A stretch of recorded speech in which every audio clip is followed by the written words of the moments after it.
Kawasaki Win 125. May isang tornilyo na ano to, confidential yung pagkakahigpit na, mabaliktad yung bukas.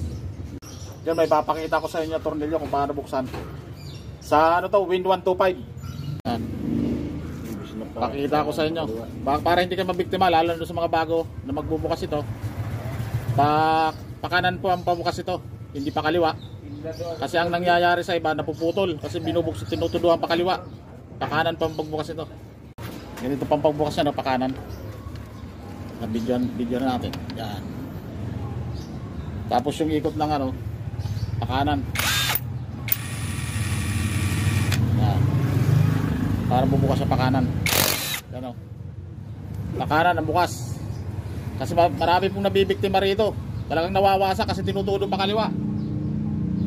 Kaya doon sa mga bago, sa mga hindi pa ng ano, pakanan pambukas na. Win 125 po yan, Kawasaki. Ayun po yung tangke, oh. Baka maka-encounter kayo ng ganitong motor. Pero alam ko wala na tong model na ganito. Paubos na.